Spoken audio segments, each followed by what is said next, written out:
अब हमारा next topic है इंट्रिंसिक फंक्शन के बारे में हम पढ़ेंगे। इंट्रिंसिक फंक्शन होते हैं कि हमारे कंप्यूटर की लाइब्रेरी के अंदर वो ऑलरेडी स्टोर होता है। स्टोर का मतलब उनका जो काम होता है वो ऑलरेडी डिफाइन होता है। तो अब हम इससे राइट कैसे करते हैं, मतलब इन फंक्शंस को यूज़ करने का मेथड क्या होता है। तो देखो, फर्स्ट है, सबसे पहले आप क्या करते हैं, फंक्शन का नेम लिखेंगे, फिर हम उसका आर्ग्यूमेंट लिखेंगे। आर्ग्यूमेंट में हमारे पास क्या हो सकता है, कोई भी वेरिएबल नेम हो सकता है या कोई भी एक्सप्रेशन हो सकता है या कोई भी एक वैल्यू हो सकती है, चाहे वो रियल हो चाहे वो इंटीजर हो।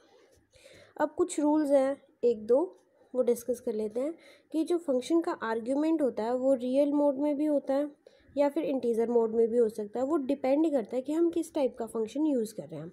वो मैं आपको आगे बताऊंगी, जब कुछ फंक्शंस के एग्जांपल्स दूंगी तो आपको उससे पता चल जाएगा। अब आर्ग्यूमेंट को हम क्या करेंगे, ब्रैकेट्स के अंदर इनक्लोज करना नहीं भूलेंगे। ये सबसे मेन चीज़ है कि हमें आर्ग्यूमेंट्स को ब्रैकेट के अंदर क्लोज करना है। अगर हमारे पास एक या एक से ज़्यादा आर्ग्यूमेंट हैं तो उन आर्ग्यूमेंट्स को कोमा से सेपरेट करना है। ऐसे खिचड़ी नहीं पकानी है कि एक साथ हम लिख दें। जैसे मोड का फंक्शन है, हमारे पास दो आर्ग्यूमेंट्स हैं तो हमारे पास दो आर्ग्यूमेंट्स हम ऐसे सेपरेट करके लिखेंगे। ऐसे खिचड़ी नहीं पका देनी है कि ए भी लिख दिया। उसे थोड़ी कुछ पता है कंप्यूटर को कि वो एक है या दो हैं अलग अलग। तो उसे बताने के लिए कि अलग अलग हैं तो हमें सेपरेट किससे करना है, कोमा से। ठीक है, अब कुछ हम फंक्शंस पढ़ लेते हैं, डिस्कस कर लेते हैं कि उनमें कितने आर्गुमेंट्स हैं, उन फंक्शंस का काम क्या है, वो किस टाइप की वैल्यूज़ लेना पसंद करते हैं और किस टाइप का आउटपुट देंगे। तो फर्स्ट टू तो हमारे फंक्शन है, एक तो है रियल और एक है इंट। ये दोनों फंक्शन हम पहले डिस्कस कर चुके हैं। एक्सप्लिसिट कन्वर्जन टाइप फंक्शंस थे ये। तो रियल का काम क्या होता है कि वो इंटीजर एक्सप्रेशन को कन्वर्ट कर देता है रियल में, और इंट का काम क्या होता है कि वो इंट का काम होता है कि वो हमारा जो रियल एक्सप्रेशन है या रियल वैल्यू है उसको इंटीजर में कन्वर्ट कर देगा। और इंट की जगह एक हम यूज़ कर लेते हैं निंट। निंट हमारा नियरेस्ट इंटीजर में कन्वर्ट करता है, नियरेस्ट इंटीजर। ठीक है, अब ये नियरेस्ट इंटीजर क्या होता है पहले वो डिस्कस करते हैं। अगर हमारे पास कोई भी नंबर है 2.5, इसे हमें नियरेस्ट इंटीजर में लेके जाना है तो हम क्या करेंगे, इसके अंदर 0.5 ऐड कर लेंगे। कितना आएगा, 3.0। अब इसका हम फ्रैक्शनल पार्ट ट्रंकेट कर देंगे तो हमारे पास 3 आंसर आएगा। तो ये हमारा 2.5 का राउंडिंग ऑफ हो गया, मतलब इसको हमने नियरेस्ट इंटीजर तक पहुंचा दिया। अगर यहाँ पर नेगेटिव होता तो हम क्या करते, एक बार नेगेटिव का जो साइन है वो एक बार साइड में रख देते।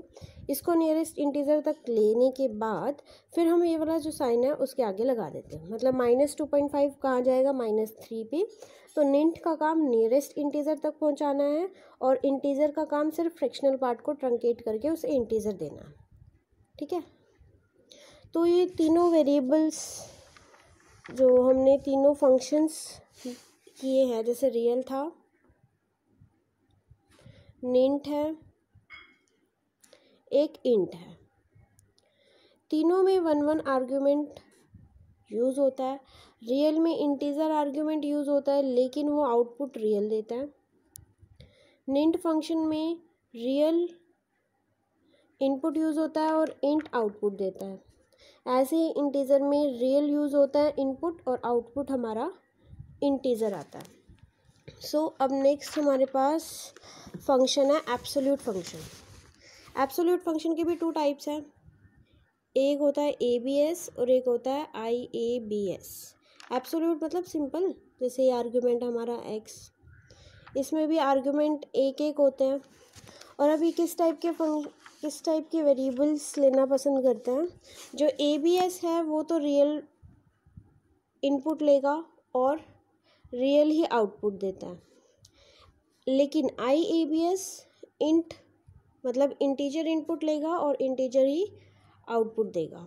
अब हमारे पास नेक्स्ट है मोड फंक्शन। मोड फंक्शन मतलब रिमाइंडर हमें देता है। एक होता है मोड और एक होता है AMOD।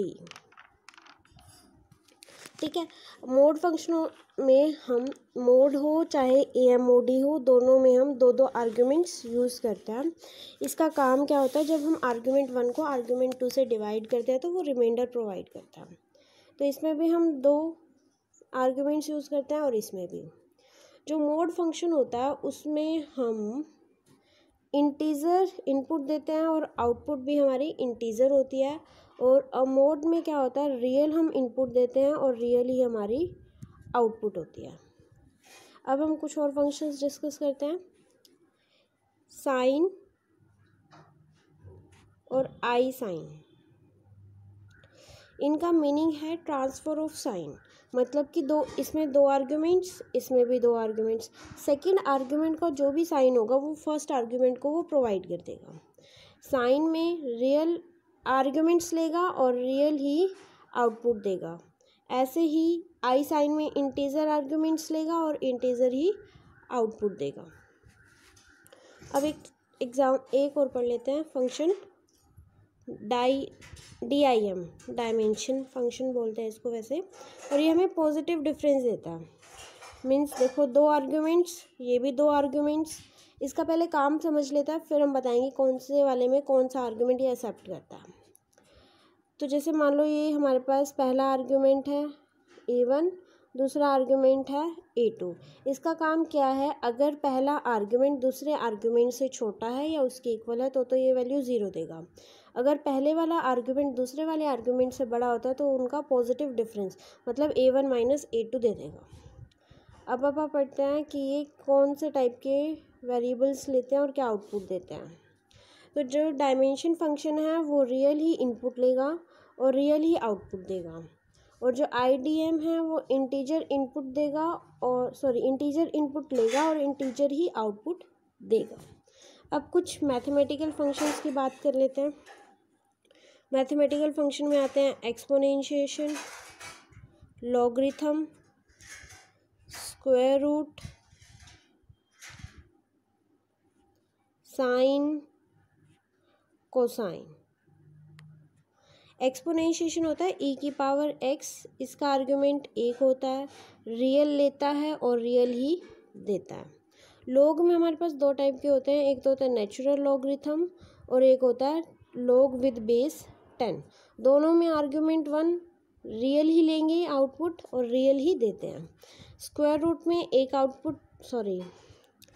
एक आर्ग्यूमेंट होता है और रियल ही इनपुट और रियल ही आउटपुट। साइन में आर्ग्यूमेंट एक होता है, लेकिन हमें ये ध्यान रखना होता है कि वो जो आर्ग्यूमेंट है वो डिग्री में नहीं होना चाहिए, रेडियन में होना चाहिए। दोनों में ही यही होता है, साइन एंड कोसाइन में रियल इनपुट रियल आउटपुट।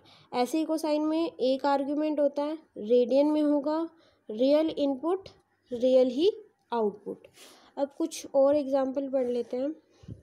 जैसे हाइपरबोलिक साइन है, मतलब साइन हाइपरबोलिक x, ये x हमारा आर्ग्यूमेंट हो गया। Cosine hyperbolic x, sine inverse x को हम बोलते हैं आर्क साइन। ऐसे ही कोस इनवर्स x को हम बोलेंगे आर्क कोसाइन और टेंजेंट इनवर्स x को बोलेंगे हम आर्क टेंजेंट। सब में 1 आर्ग्यूमेंट है, ठीक है, और रियल ही सभी इनपुट लेते हैं, ठीक है, और आउटपुट भी सभी रियल ही देंगे।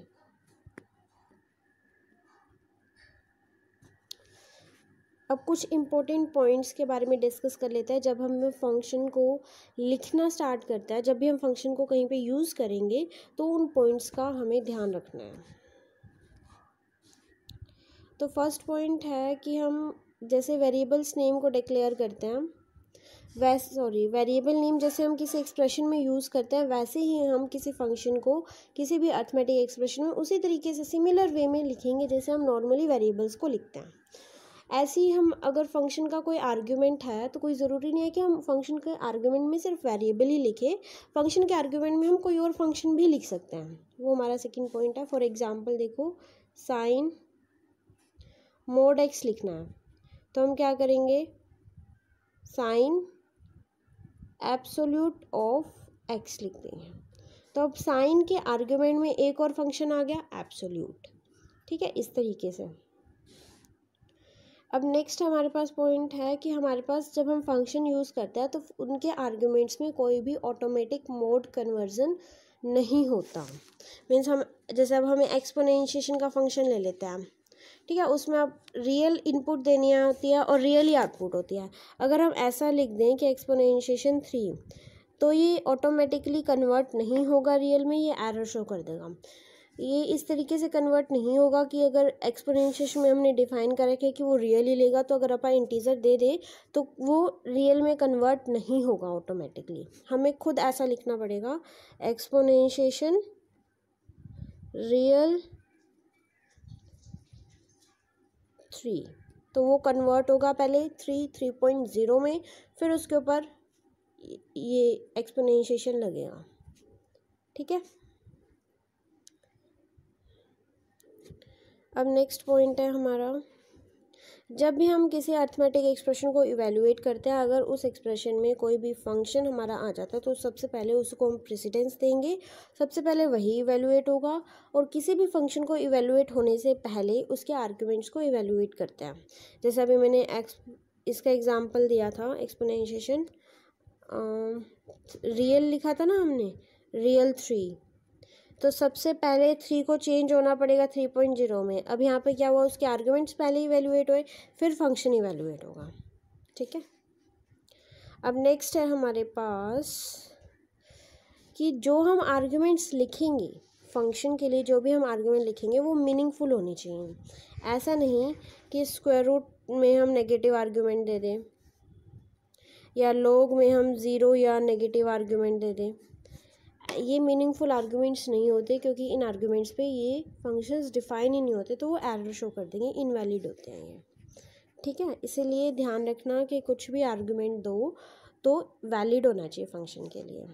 और साइन और कोसाइन में मैंने आपको बताया था कि आर्ग्यूमेंट जो होता है वो रेडियन में ही एज्यूम किया जाता है। अगर आप गलती से डिग्री में भी लिख दोगे तो वो रेडियन में एज्यूम खुद कर लेगा, वही चीज़ रेडियन में एज्यूम करेगा। वो खुद ऐसे नहीं कि उसको पता होगा कि आपने भी डिग्री में गलती से लिख दिया तो मैं उसे रेडियन में कन्वर्ट करूँ, वो ऐसा नहीं करेगा, वो एज्यूम ही रेडियन में कर लेगा, तो वो आपकी जो कैलकुलेशंस हैं वो गलत हो जाएंगे।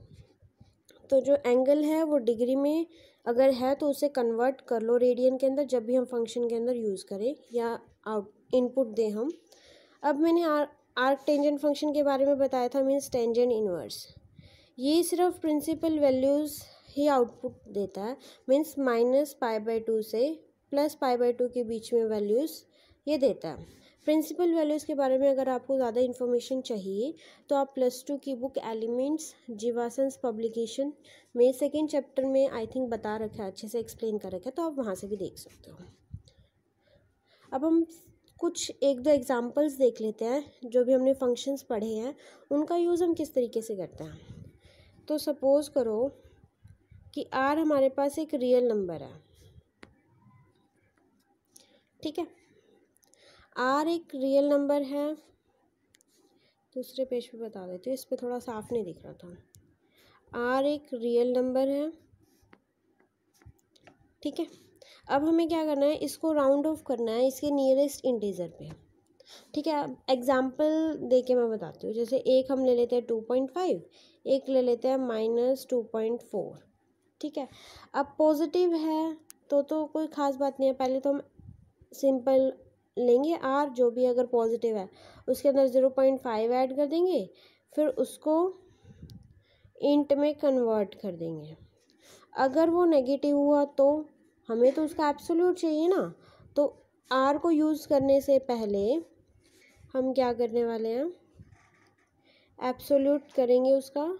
R रियल नंबर है तो ABS यूज़ होगा, ठीक है, 0.5, फिर यहाँ पर इंट लिख लेना, मैं नीचे लिख रही हूँ, आपको ऐसे एरो लगा कर नहीं लिखना है, आगे लिखना है, ठीक है। तो ये इंटीजर में कन्वर्ट हो गया।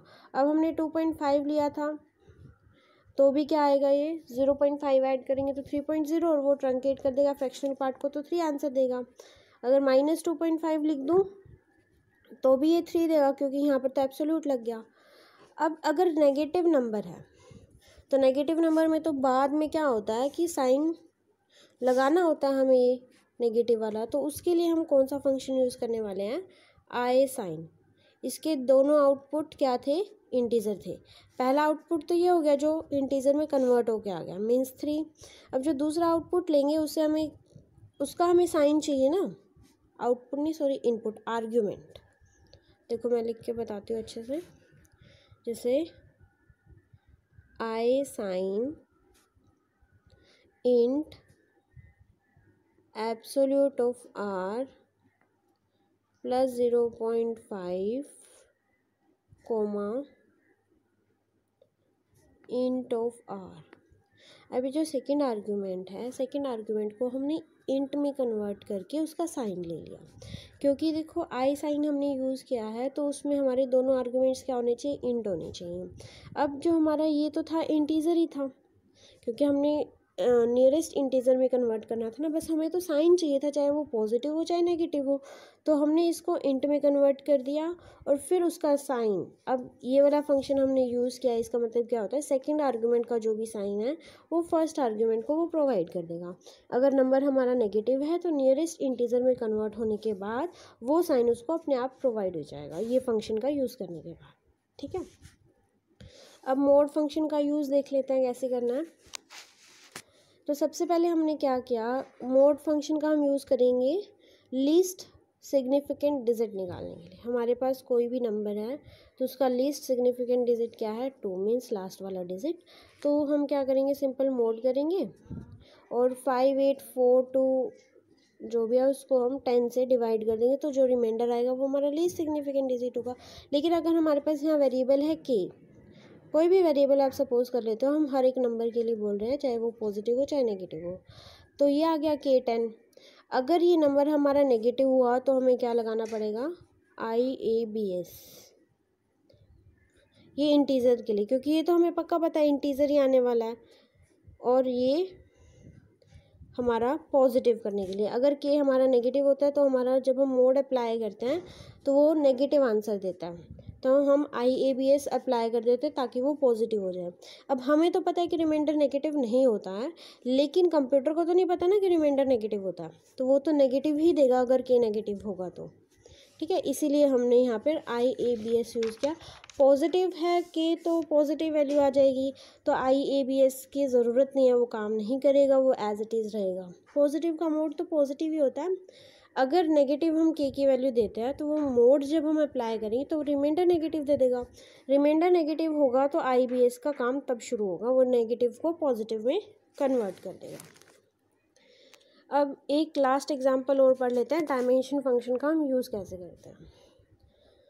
अभी मैंने डायमेंशन फंक्शन के बारे में बताया था कि सपोज़ करो इसका आर्ग्यूमेंट A1 और ये आर्ग्यूमेंट A2 है, तो इसका काम सिर्फ इतना है कि अगर argument A1 less than equal to है आर्ग्यूमेंट A2 से, मतलब या तो छोटा है या इक्वल है, तो वो वैल्यू देगा 0।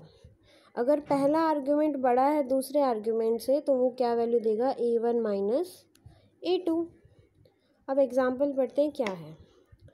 हमारे पास एक कंपनी है, हमारे पास तो नहीं है बट एक कंपनी है, ठीक है। हम इलेक्ट्रिसिटी कंज्यूम करते हैं अगर 30 यूनिट्स तक, तो वो हमको ₹10 का चार्ज लगाती है। अगर हम 30 यूनिट से एक भी यूनिट एक्स्ट्रा कंज्यूम कर लें तो हमें चार्ज कितना लगेगा, 0.25 पैसे का, इतना चार्ज लगेगा, 0.25 चार्ज लगेगा। ठीक है, तो हमें क्या करना है, हमें निकालना है कि मतलब हमें एक ऐसा एक्सप्रेशन लिखना है जिससे हमारी कितनी भी यूनिट्स कंज्यूम हो जाए और हमें पता चल जाए कि हमारा चार्ज कितना है। तो उसका एक्सप्रेशन देखो कैसे लिखेंगे, चार्ज, और ये पैसे नहीं है, ये रुपीज़ है, मतलब 0 रुपीज़ 25 पैसे, या सिंपल ऐसे बोल सकते हो कि हमें 25 पैसे लगेंगे एक्स्ट्रा। ठीक है, तो चार्ज में हमारा क्या आ गया, 10.0 प्लस 0.25 इंटू में हम डायमेंशन यूज़ कर लेंगे। कंज्यूम यूनिट्स मैंने CU से डिनोट करी और 30, टोटल 30 है ना, 0। अगर मेरी 30 यूनिट्स कंज्यूम है या 30 से कम यूनिट्स कंज्यूम है तो मुझे एक्स्ट्रा चार्ज नहीं लगेगा। तो ये जो एक्सप्रेशन है, मतलब ये जो डायमेंशन का है रोल क्या है यहाँ पे, अगर 30 यूनिट से कम है या 30 यूनिट है तो वैल्यू 0 दे देगा, तो हमें सिर्फ 10 रुपीज़ का चार्ज लगेगा, ज़्यादा एक्स्ट्रा चार्ज नहीं लगेगा। अगर 1 यूनिट भी हम एक्स्ट्रा ले लेते हैं, जैसे 30 से 1 यूनिट एक्स्ट्रा ले लो 31, तो 31 में से 30 सब्ट्रैक्ट करेंगे तो हमारे पास क्या आएगा 1, ठीक है। 1 आएगा तो हम 0.25 से उतने मल्टीप्लाई कर देंगे जितने हमने कंज्यूम किया यूनिट्स, फिर हमारे पास एक्स्ट्रा चार्ज लग जाएगा 10 रुपीज़ में इतना एक्स्ट्रा चार्ज हमारा लगेगा, तो वो चार्ज के अंदर हम स्टोर करा देंगे, ठीक है। अब हम कुछ एक्सप्रेशंस पढ़ लेते हैं जो थोड़े से टिपिकल होते हैं फोरट्रान के अंदर लिखने में कि हम उसे कैसे लिखें, ठीक है, तो वो देख लेते हैं। जैसे हमारा फर्स्ट एक्सप्रेशन है alpha by alpha square square root of alpha square plus omega square into cos omega t plus 5।